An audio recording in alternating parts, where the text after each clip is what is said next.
Postoje ljudi čija bol ne viče, nego odzvanja.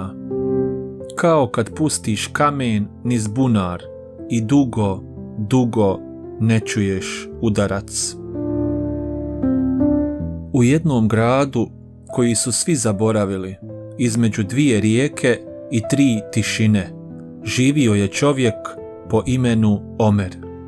Bio je tih, nevidljiv.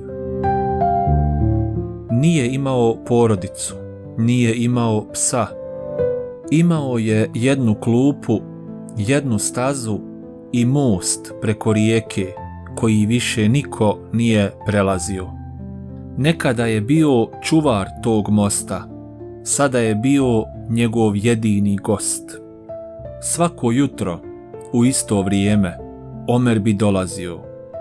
Nosio bi jedan mali kamen u džepu, prišao sredini mosta i položio ga pažljivo, kao da ostavlja cvijet na grob.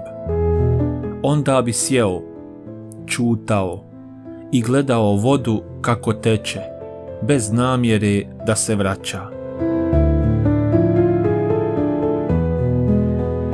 Ljudi su ga posmatrali izdaleka.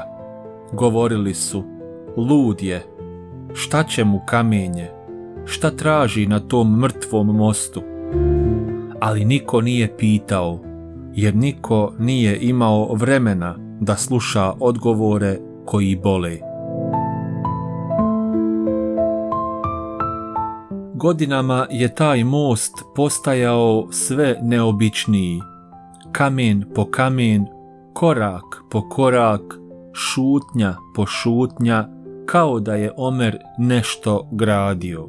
Ne rukama, nego dušom. Jednog dana, dječak iz komšiluka skupio je hrabrost i prišao. Čiko, zašto svaki dan donosiš kamen? Omer je podigao pogled prvi put nakon dugo vremena.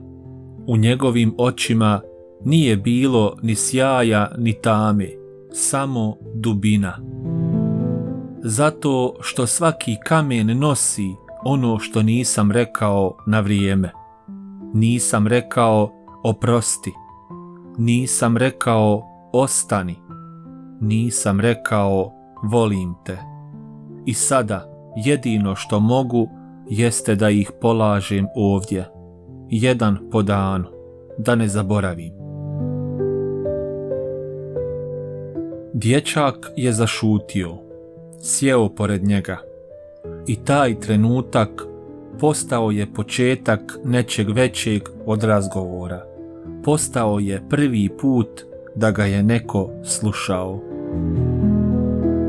Prošle su godine, dječak je rastao, Omer je sjedio. I most više nije bio prazan.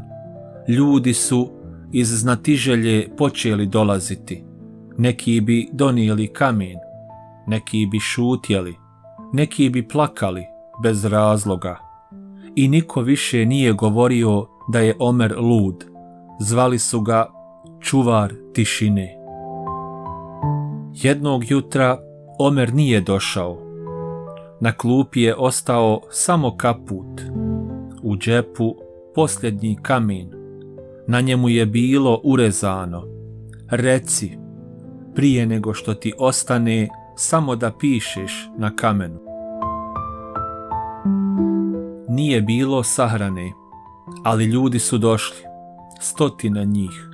Onaj dječak, sada već čovjek, stavio je posljednji kamen na sred mosta i izgovorio tiho: ovdje je šutio čovjek koji je imao najviše da kaže.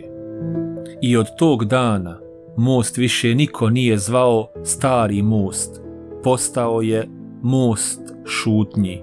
Mjesto na kojem su ljudi ostavljali kamenje i riječi koje su zakasnile. Nisu dolazili zbog Omera, dolazili su zbog sebe.